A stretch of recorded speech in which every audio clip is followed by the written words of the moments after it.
everybody, this is Dr. James Reade, chiropractic physician and certified functional medicine practitioner. So we're going to go ahead and do a little video here about some of the different things that you may not be aware of that could be causing some chronic lower back, other spinal and other joint problems, particularly, soreness and stiffness. It's not just simply a joint being out of place or that you pulled a muscle. So let's go through the list. And the very, very first one that comes to mind would probably be a leaky gut, all right? Now, that's really important because 70 to 80% of your entire immune system is located in your digestive tract. And the reason that's important is that if those immune cells get activated in your gut, they release little proteins called cytokines, which can spread throughout the body via your lymphatic system and your bloodstream. And it can cause inflammation in your muscles, your tendons, your ligaments, fascia, and other parts of the body. So that's why leaky gut is probably number one, and a lot of people don't even realize that that can contribute to a lot of soft tissue inflammation throughout your body. Number two, how about alcohol and medications? Now, they will contribute to, guess what? A leaky gut. They also might limit the absorption of certain minerals that are, vital for the proper functioning of your muscles and joints and bones. So I wanted to go ahead and mention some of those. So particularly like antibiotics would be one of the ones. Actually, some of your medications that decrease heartburn, okay? Non-steroidal anti-inflammatories. And here you're trying to fight inflammation. But by taking those chronically, it can actually lead to a leaky gut and worsen your problems over time. And there's some studies actually find that non-steroidal anti-inflammatories, if taken for a period of time, actually encourage an increase in actually cartilage damage. Pretty interesting, right? Who would know? How about number three? All right, gluten, okay? Now, of course, gluten is found in wheat, barley, rye, actually all your grains, but in particular wheat, barley, rye, and spelt. They also can lead to a leaky gut and cause, problems, throughout your body as well. All right, how about number four, okay? That would actually be food sensitivities. So with the food sensitivities, again, they can irritate the lining of your gut and cause an inflammatory process. And this can lead to problems in your muscles, tendons, and ligaments. Okay. Now, sugar in and of itself is inflammatory. It can promote problem in the microbiome. It can lead to, guess what? A leaky gut again. It also can cause changes in insulin and glucose, which can also affect your connective tissue strength, and that can lead to joint instability or problems. And so that's a problem here with refined carbohydrates, sugar, and they're even finding some of your sugar substitutes can also cause these insulin and glucose imbalances, and they may also cause some problems with your back and so on. And we do know, for example, that sucralose, which is like found in Splenda, can cause problems in your microbiome. It can cause, of course, if you have problems in your microbiome, it can also cause problems with a leaky gut. So there you go right there. So those are some other things too. How about number five? Okay. Now, number five is interesting. There have been a lot of studies on these compounds they're called nightshades. And most people will say, what's a nightshade? Well, that would be actually white potatoes. It would be tomatoes, some of your different peppers. Okay, those are the most common nightshades that we probably consume. And in some people, they have a sensitivity to these, and it can really cause a lot of joint problems in particular. So, sorry, yes, that might limit your diet, but with some people, that might be an essential thing to knock out of their diet so that you're not experiencing, chronic problems in your joints and your back. Here's another one, number six. Okay, this is interesting. Actually, if you barbecue your foods a lot and blacken your foods, all right, you're actually producing a lot of particles that are called advanced glycosylated end products. I know they call them AGEs because they'll age you, okay, in a sense, because they're inflammatory. And what happens here, of course, if you consume too many of those, it will actually cause inflammation systemically in your body. And it does produce a lot of free radicals, and your body has to quench those by using a lot of antioxidants. And most people are pretty low on antioxidant levels. So that would also be another problem that can lead to chronic joint and back problems. And you may not even realize it. Number 7, how about enzymes? All right, now most people don't realize like your pancreas and other parts of your body produce enzymes, all right, that are circulated through your body. And these enzymes do bring down inflammation. They control, proteins and so on. Big regulatory function in the body. So sometimes enzymes are really important. And as we get older, a lot of times we have to rely on, enzymes to help to bring down inflammation. So that's another thing to actually think about. Number 8, how about vitamin D?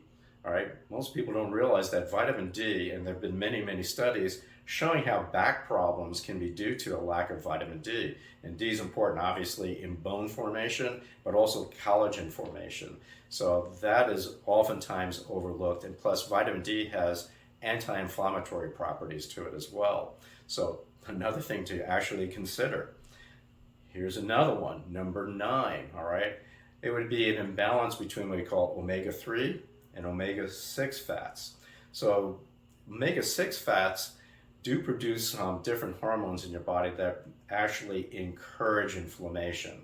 And some of these hormones are called prostaglandins. Now there's some that decrease inflammation and there are others that increase inflammation. So omega-6s do increase inflammation. You might find that like in soy oil, sunflower oil, corn oil, okay? Maybe peanut oil as well too, so, and canola. So some of these things may not be the best for you. So consuming more omega-3s would probably be better, preferably fish oils, okay?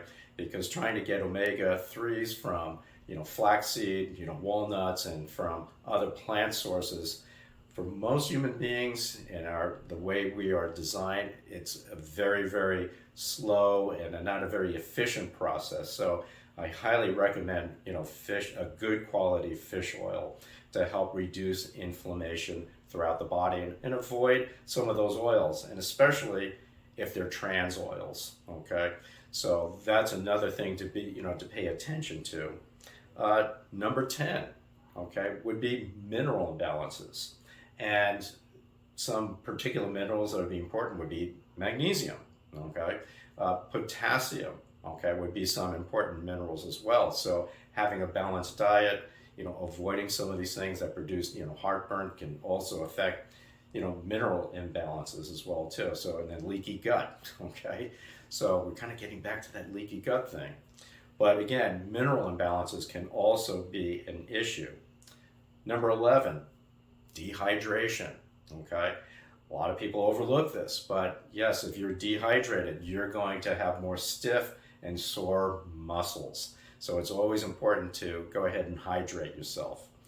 Okay, how about number 12? I think most everybody is aware of this, is a lack of exercise. So yes, if we don't stretch correctly, we don't strengthen certain muscle groups out, obviously that affects, how we move and so on, and that can, lead to chronic problems as well too. Number 13, all right, would be poor sleep. Now most people don't realize that a lack of sleep is very, very important and can really affect our musculoskeletal system. And when we don't sleep correctly, a lot of times your tissues don't have a chance to rejuvenate.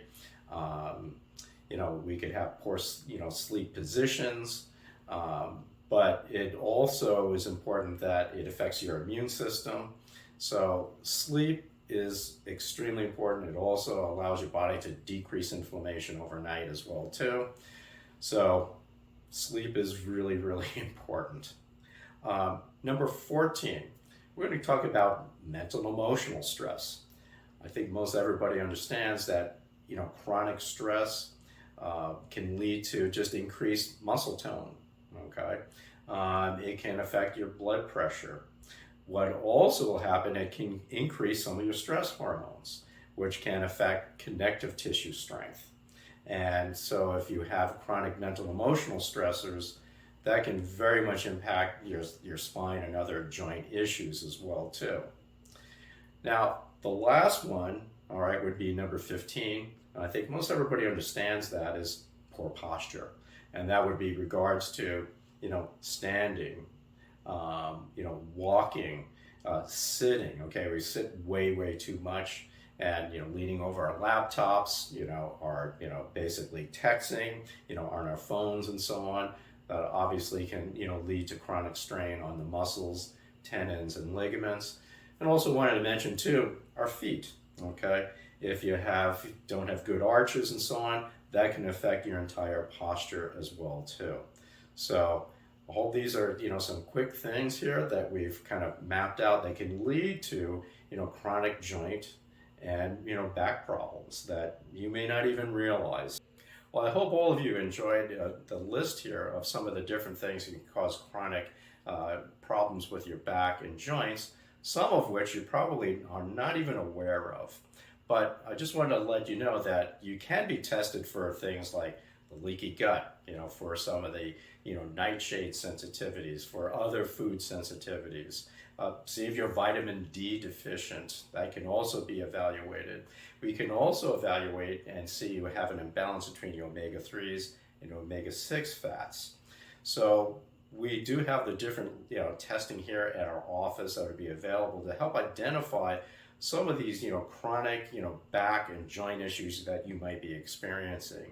And again, it may not just be your joints being out of place or just a pulled muscle. You have to remember that your connective tissue responds to the nutritional status of your body.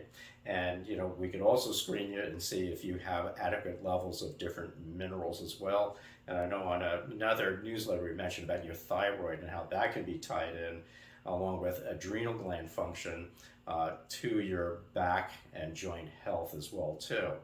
And evaluate, guess what, cortisol and insulin and glucose levels.